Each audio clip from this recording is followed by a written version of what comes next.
जनती जमाई ऐसन दिन तू देखू अचरक कोरा हमारा सर से हटैबू।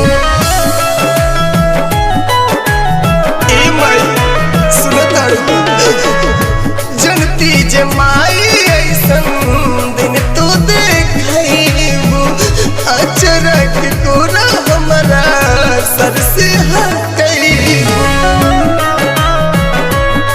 इंतजार रहे मई तुहरा आस के चल दिहलो मई बंद हमरा सांस के। इंतजार रहे मई तुहरा आस के चल दिहलो मई बंद हमरा सांस के।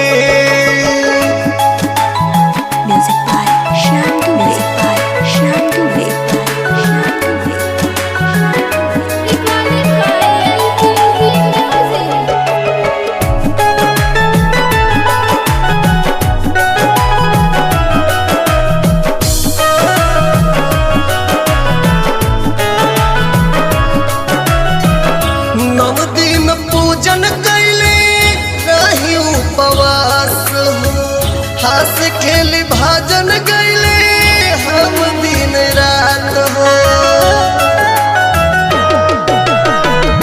नव दिन पूजन कैले रही उपवास हो हंस खेल भाजन गैले हम दिन रात हो।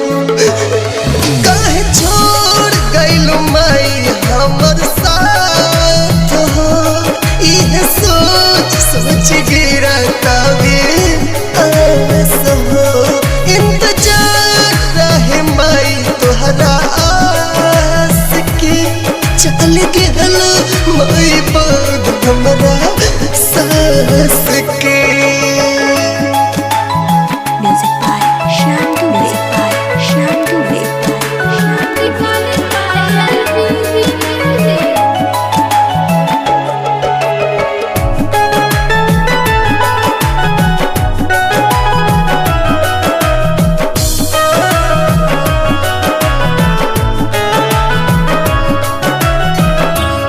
चले न रहली माई आई ऐसन दिन हो के कर सहारा रही इतना दिन हो।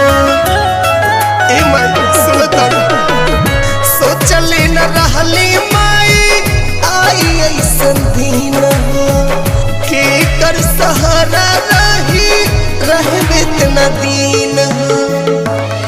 बुरा हाल भइल बाटे तुहरा लाल के रोई रोई कहतानी अपना हाल के। बुरा हाल भइल बाटे ई विशाल के चल दिहलो माई बात हमरा सांस के। जय माई जाते बड़ तुझा।